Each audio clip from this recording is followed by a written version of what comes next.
किसानों को हराने के लिए एलनाबाद इलेक्शन में 3 पार्टियों का जोर लगा हुआ था। 3 पार्टियां मिलके भी किसानों को हरा नहीं पाई, बीजेपी, जेजेपी और कांग्रेस।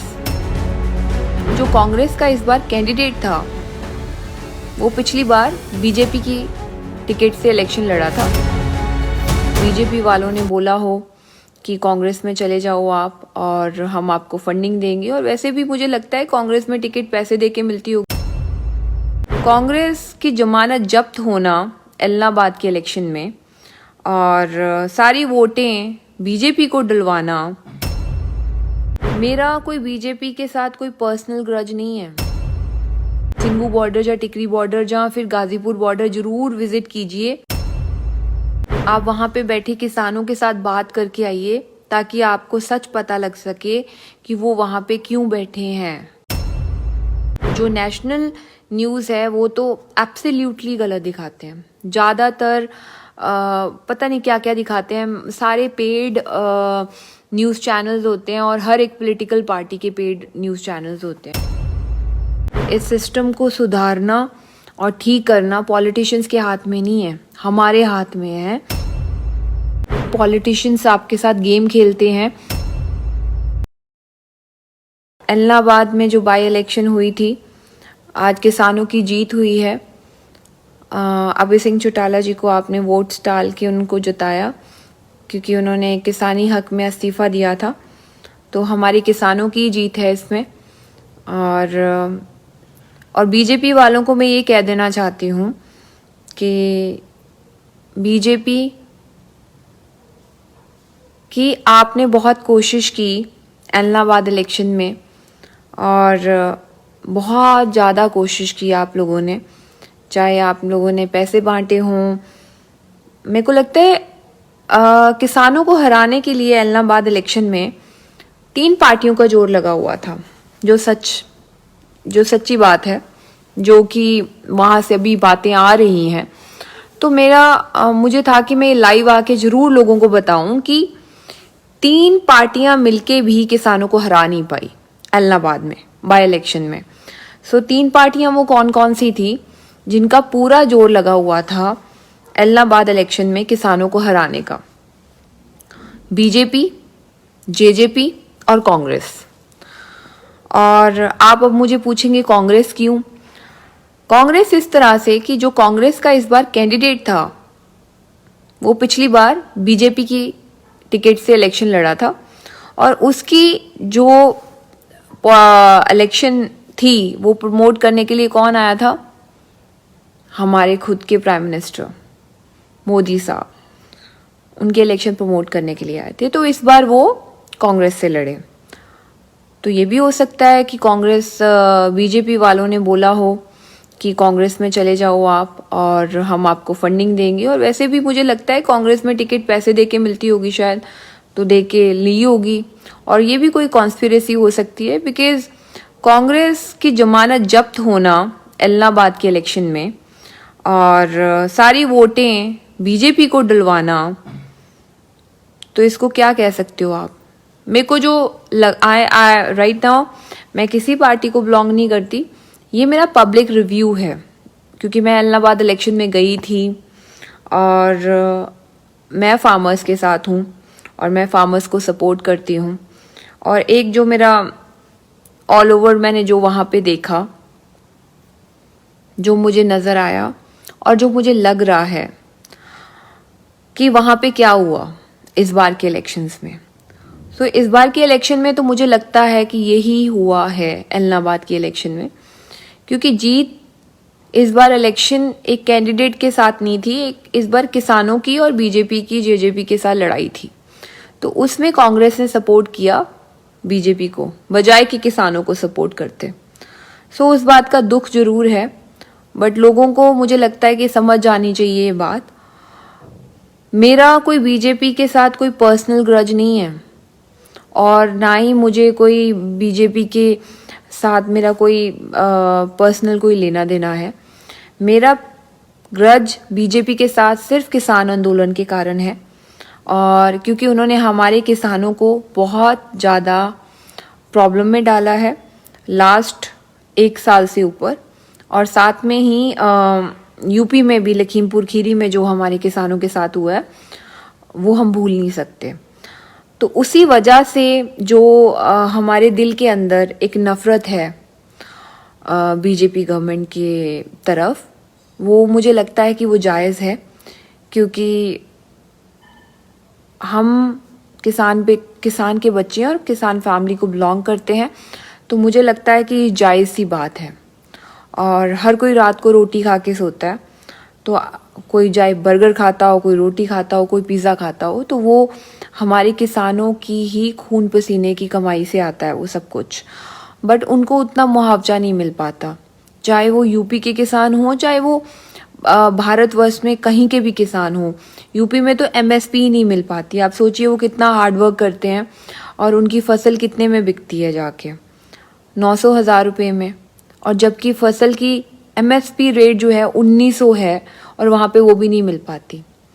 सो बहुत सारी चीज़ें हैं, हमें आम लोगों को अपनी आम जिंदगी से निकल के, आई बिलीव सो कि एक social, I am a social activist also as an I am an actress, but मुझे लगता है कि हमें आम जिंदगी के मुद्दों को भी अहमियत देनी चाहिए, उनके बारे में भी बात करनी चाहिए, पॉलिटिकल डिस्कशंस भी करनी चाहिए।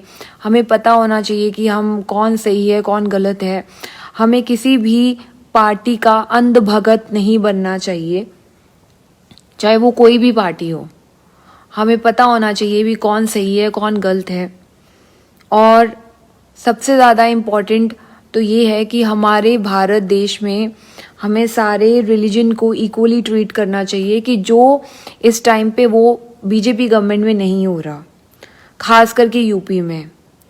दे आर डिस्क्रिमिनेटिंग, लाइक मुस्लिम्स को वो बहुत ज़्यादा तंग कर रहे हैं वहाँ पे। एज सच मैंने तो ये भी सुना है कि दे आर चेंजिंग, लखनऊ का नाम तक चेंज कर रहे हैं। सो विच इज़ रियली बैड। ऐसा नहीं होना चाहिए, सभी को इक्वली ट्रीट करना चाहिए। एंड ह्यूमैनिटी सबसे ऊपर है और ह्यूमैनिटी सबसे बड़ा रिलीजन है, आई बिलीव सो। सो मेरा तो यही मानना है कि वही पार्टी अच्छी होती है जो सब लोगों को बराबर का अधिकार देती है। और खास करके जैसे माना गया है कि किसान हमारे देश की रीढ़ की हड्डी हैं, तो किसानों को अहमियत देनी चाहिए और स्वामीनाथन रिपोर्ट की मांग करनी चाहिए कि वो हमारे किसानों के लिए लागू होनी चाहिए, which is really very important. And जो लोग भी मुझे देख रहे हैं इस लाइव में, मैं आप सब लोगों के आगे यही विनती करूंगी कि आप लोग अगर सिस्टम को चेंज करना चाहते हैं, अगर आप अपने बच्चों के फ्यूचर को अच्छा करना चाहते हैं, और तो फिर आपको एक कट्टरता छोड़ के, एक पार्टी की कट्टरता छोड़ के सही और गलत की पहचान करनी पड़ेगी। जो लोग सही हैं उनका साथ देना पड़ेगा और सभी चीज़ों से उठ के, सभी धर्मवाद से उठ के एक इंसान बनना पड़ेगा। और इंसानियत से ऊपर कोई धर्म नहीं होता। सो सारी चीज़ें ये सब देखना पड़ेगा, सो विच इज़ रियली इम्पॉर्टेंट। और लखीमपुर खीरी में जो हमारे किसान हैं जिनकी गिरफ्तारियां हुई हैं, मैं यही कहना चाहूँगी कि वहाँ पे जो कुछ भी हुआ था वो सेल्फ डिफेंस में हुआ था, और किसी की भी फ़ोटो लगाने से कोई किसी को गिरफ्तार नहीं कर सकता। और वहाँ पे भीड़ थी काफ़ी सारी। सो इन चीज़ों को मानना चाहिए और गलती किसकी है वो देखना चाहिए, which is very important. And किसान आंदोलन को दबाने की बात नहीं करनी चाहिए। किसान पिछले 1 साल से बॉर्डर्स पे बैठे हैं, 1 साल से ऊपर हो चुका है, ये दूसरी सर्दियाँ आ गई हैं। एंड उनको अहमियत देनी चाहिए। और जिन लोगों को नहीं पता कि व्हाट इज़ किसान आंदोलन and what's going on borders, तो आई बिलीव सो कि उनको जाके देखना चाहिए टिकरी बॉर्डर, जहाँ उनको खुद जाके देखना चाहिए, उनको खुद लोगों से बात करनी चाहिए वहाँ पे जाके कि सिनेरियो क्या है, क्यों वहाँ पे बैठे हैं लोग। सो हमें इतना स्वार्थी नहीं होना चाहिए कि हम अपने घर पे बैठे हैं और हम सिर्फ घर पे बैठ के सोशल मीडिया और न्यूज़ के ऊपर देख के ही बातों पे विश्वास करें। वी शुड विजिट बॉर्डर चाहे वो शाजापुर बॉर्डर विजिट किए, जो भी आपके घर के पास पड़ता है। अगर दिल्ली के लोग हैं तो प्लीज आपके आगे हाथ जोड़ के विनती है कि आप सिंघू बॉर्डर या टिकरी बॉर्डर या फिर गाजीपुर बॉर्डर जरूर विजिट कीजिए, ताकि आपको सच पता लग सके। आप वहां पे बैठे किसानों के साथ बात करके आइए, ताकि आपको सच पता लग सके कि वो वहां पे क्यों बैठे हैं, उनकी क्या मांग है। क्योंकि हम न्यूज़ में देखते हैं, न्यूज़ तो सब गलत दिखाते हैं। जो नेशनल न्यूज़ है वो तो एब्सोल्युटली गलत दिखाते हैं। ज़्यादातर पता नहीं क्या क्या दिखाते हैं। सारे पेड न्यूज़ चैनल्स होते हैं और हर एक पॉलिटिकल पार्टी के पेड न्यूज़ चैनल्स होते हैं। मतलब मैंने तो जितना डीप अभी ये सिस्टम को समझा है और जाना है, तो मैं यही कहना चाहती हूँ कि इस सिस्टम को सुधारना और ठीक करना पॉलिटिशियंस के हाथ में नहीं है, हमारे हाथ में है, सोसाइटी के लोगों के हाथ में है। जब लोगों को ये समझ लगनी शुरू हो जाएगी कि पॉलिटिशियंस आपके साथ गेम खेलते हैं, चाहे वो धर्म के दंगे फसाद के नाम से खेलते हों, चाहे वो इलेक्शंस के टाइम पे पैसे बांट के खेलते हों, so we should understand all this. And I believe so कि पॉलिटिक्स के ऊपर बहुत अच्छी फिल्म बननी चाहिए, जिसके बीच में सब कुछ ये दिखाना चाहिए कि व्हाट इज एग्जैक्टली क्या होता है पॉलिटिक्स में। लाइक किस तरीके से ये लोग इलेक्शन के टाइम पे काम करना शुरू कर देते हैं, किस तरह से ये लोग लोगों के बीच में जाके चीज़ें बांटना शुरू कर देते हैं, चाहे वो स्पोर्ट्स के किट्स हों, चाहे वो दिवाली के ऊपर जाके लोगों को गिफ्ट्स देने हों। मतलब दे स्टार्ट पैम्परिंग देम।